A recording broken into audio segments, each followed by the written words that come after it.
سلیمان علیہ السلام کا ایک امتی ہے آصف برخیہ، اس نے خدا کو مانا حضرت سلیمان علیہ السلام کے کہنے پر۔ وہ علم پڑھا جو حضرت سلیمان علیہ السلام کو اللہ نے عطا کیا۔ اب اس کی شان کیا ہے، اس کا مقام کیا ہے؟ اب اللہ کا قرآن ہمیں بتاتا ہے کہ وہ جس کے پاس سلیمان علیہ السلام کے اوپر اترنے والی کتاب کا علم تھا، تھوڑا سا علم، اس محفل کے اندر آ کر سلیمان علیہ السلام اپنے امتی سے پوچھتے ہیں کہ مجھے تخت بلقیس چاہیے، اور چاہیے بھی جلدی۔ تو آپ کی امت کے اندر جن بھی تھے، انسان بھی تھے، چرند بھی تھے، پرند بھی تھے، ہر طرح کی آپ کو اللہ نے حکومت عطا فرمائی۔ تو آپ کی محفل میں بیٹھے جن بھی تھے، ایک بڑا جن، بہت بڑا جن تھا، بڑا جابر قسم کا جن تھا۔ اس نے کہا سلیمان علیہ السلام میں عرض کی میں لا کر دوں گا آپ کو تخت بلقیس۔ آپ نے پوچھا کتنی دیر میں لاؤ گے؟ اب یہ سوال کرنا ہمیں بتا رہا ہے، پہلے بات حضرت سلیمان علیہ السلام کا یہ سوال بتا رہا ہے کہ یہ جو چیز میں جس کی ڈیمانڈ کر رہا ہوں نا، جو چیز میں اپنی امتیوں سے مانگ رہا ہوں، اس کی طاقت ان کے اندر ہے۔ یہ کیا ہے بھائی؟ یہ غیب نہیں ہے۔ مجھے نہیں پتا آپ کے پاس کتنی طاقت ہے، آپ کے پاس کتنا ہوتا ہے، آپ کتنے بندے بیٹھے ہیں، مجھے نہیں پتا آپ کتنا وزن اٹھا سکتے ہیں، کتنی دوڑ لگا سکتے ہیں، مجھے نہیں پتا کسی کا بھائی، مجھے یہ غیب پتہ ہی نہیں ہے، میں عام بندہ ہوں۔ لیکن نبی کی شان یہ کہ میں جو مطالبہ کر رہا ہوں، اس مطالبے کو پورا کرنے کی طاقت ان بندوں کے اندر ہے۔ اب نبی مطالبہ کر رہا ہے، نبی اپنے امتی سے کہہ رہا ہے کہ مجھے تخت بلقیس چاہیے، جلد چاہیے۔ ایک بہت بڑا طاقتور جن اٹھ کے کہتا ہے کہ میں لے کر لا کر دیتا ہوں آپ نے سوال کیا کتنی دیر میں لاؤ گے؟ اس کی آپ نے پہنچ ہمیں بتائی، اس کی ہمت ہمیں بتائی، اس کی رفتار ہمیں بتائی، اس کی طاقت ہمیں بتائی۔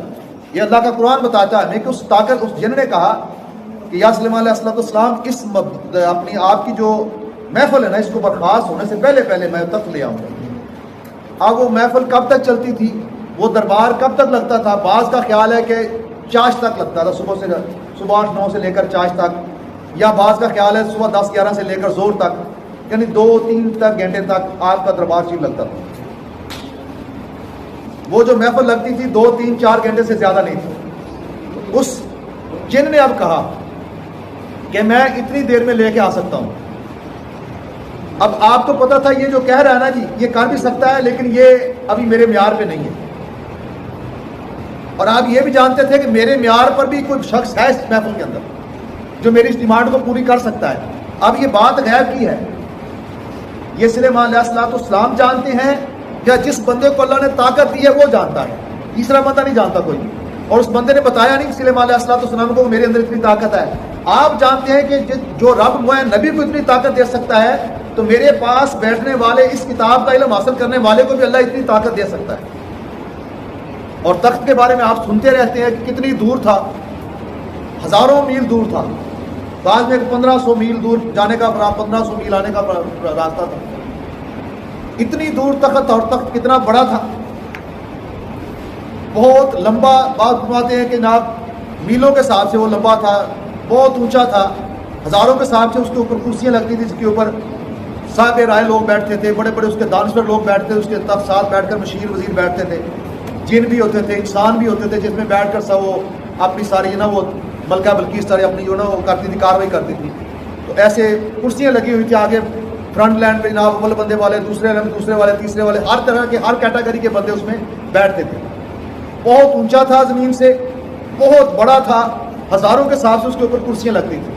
اب آپ سوچ سکتے ہیں کہ اتنا بڑا تخت ہو تو کوئی بندہ یا جن اسے اپنے ہاتھ سے اٹھا کر لا سکتا ہے، لیکن حضرت سلیمان علیہ السلام یہ مطالبہ کر رہے ہیں کہ مجھے چاہیے۔ اور نبی کسی ابس چیز کا مطالبہ نہیں کرتا، یاد رکھیں، نبی کسی ابس بات کی دعا بھی نہیں کرتا، بالکل نبی کا کوئی کام ابس نہیں ہوتا۔ اور نبی آ کر کہہ رہے ہیں اپنی امت سے، اپنے امتوں کہہ رہے ہیں کہ مجھے وہ تخت بلقیس چاہیے اور ابھی چاہیے۔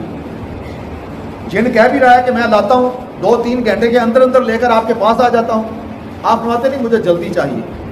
وجہ کیا ہے؟ آپ نے بلقیس کو تخت، ملکہ بلقیس کو خط لکھا تھا کہ میرے پاس آ کر اسلام قبول کرو تو تجھے معافی مل جائے گی، ورنہ میں بہت بڑی فوج لے کر آؤں گا اور تمہیں تباہ ہونا، برباد کر دوں گا۔ اس نے جب مشورہ کیا تو مشورہ یہ ہوا کہ جانا چاہیے۔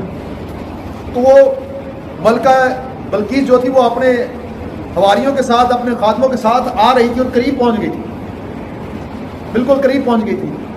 اور آپ چاہتے تھے کہ اس کے آنے سے پہلے پہلے اس کا تخت یہاں پر موجود ہو. آپ ڈیمانڈ کر رہے ہیں. آپ جو کہتے ہیں نا جی باپے اور فلانے یہ ولی کر کچھ نہیں سکتے, ولی ہوتے کیا ہے, وہ سیدھا سیدھا قرآن کی آیت کا انکار کرتے ہیں. اتنا بڑا واقعہ قرآن پاک کا, اتنی بڑی دلیل قرآن پاک کے اندر کہ ولی کر کیا سکتا ہے. نبی کی بات بڑی دور کی ہے کہ نبی غیب جانتا ہو. نبی کا تو معنی ہی غیب جاننے والا ہے. نبی کا لفظ جو بتاتا ہے نا جی, یہ علیحدہ بات ہے کہ آج لوگوں نے ہر لفظ کا ترجمہ کر دیا, لیکن جب لفظ نبی آیا تو اس پر ترجمہ ہی نہیں کیا, خیانت کی. ہر لفظ کا ترجمہ کیا, نبی کا معنی صرف نبی لکھ دیا. نبی کا معنی نبا سے بنا, نبا کا معنی ہوتا ہے خبر, اور نبی کا معنی ہے خبر دینے والا, خبر رکھنے والا, خبر لینے والا, خبر پہنچانے والا. اور نبی ہوتا ہی وہ ہے جو ادھر سے خبر لیتا ہے, ادھر خبر دیتا ہے, ادھر کی اور ادھر کی خبر رکھتا ہے. نبی کے لفظ نبی کا معنی ہی خبر جاننے والا ہے. تو خیانت کر دی لوگوں نے. اب نبی کہہ رہا ہے کہ مجھے یہ تخت چاہیے. اب نبی کو یہ خبر ہے, نبی کو یہ پتہ ہے کہ یہ تخت آئے گا, لا بھی سکتے, میرے امتیوں کے اندر اتنی طاقت ہے, میرے امتیوں کے اندر اتنا معاملہ ہے. اور نبی اس کی ڈیمانڈ کر رہا ہے. ایک جن کہتا ہے میں لا کے دیتا ہوں, آپ فرماتے نہیں مجھے اس سے جلدی چاہیے. بھائی تھوڑا 3 گھنٹے میں آپ جہاز لے جائیں یہاں سے, اور لاہور سے اتنا بڑا تخت مجھے لا کر دکھا دیں. تخت اٹھانے میں, نکالنے میں, لادنے میں, اسے کرنے میں بڑا ٹائم لگتا ہے. پھر اتنا بڑا تخت جہاز میں بھی نہیں آئے گا. اسے کھول کھال کے نٹ شٹ بولٹ اسے کھول کے کٹا کے, مطلب ایک بیڈ لانا ہونا, ایک بیڈ آپ بیڈ لائیں کمرے میں داخل کرنا تو بیڈ نہیں جاتا. آج بڑے بڑے بیڈ بنے, وہ کیا کرتے ہیں کھول کر لاتے ہیں, پھر لا کر اپنے کمرے میں کستے ہیں. ایک بیڈ نہیں آتا اتنی جلدی. اتنا بڑا تخت کیسے آ سکتا تھا؟ کون سی طاقت تھی, کون سے وسائل تھے؟ نہ جہاز, نہ ٹرینیں, نہ اس وقت اور چیز, کوئی چیز تو تھی نہیں. پھر رسول اللہ علیہ وسلم اتنا بڑا مطالبہ کیوں کر رہے ہیں, کس وجہ سے کر رہے ہیں؟ آپ بتانا چاہتے ہیں کہ میں لوگوں کو بتا جاؤں کہ میں ہوں عام نبی اور میرے امتی ہیں عام امتی. میرے بعد ایک نبی آئے گا جو نبیوں کا سردار ہے اور اس کی امت امتوں کی سردار ہے. تو جب میری یہ دشان ہے کہ میں یہ جانتا ہوں کہ میری محفل میں بیٹھے امتیوں کے اندر یہ طاقت ہے کہ وہ پلک جھپکنے کے اندر تخت لا سکتے ہیں 3000 میل سے بغیر کسی وسائل کے. تو جو نبی پاک صلی اللہ علیہ وسلم کا غلام ہوگا, جو آقا دو جہان کا غلام ہوگا, وہ کیا کچھ کر سکتے ہیں. تو آپ نے کہا مجھے اس سے جلدی چاہیے. تو حضرت آصف برکھیا آپ اٹھے, آپ نے عرض کیا حضور میں لا کے دیتا ہوں آپ کو تخت. آپ نے اس سے بھی سوال کیا کتنی جلدی لاؤ گے, کتنی دیر میں لاؤ گے, کتنا وقت لگاؤ گے؟ اس نے کیا کہا؟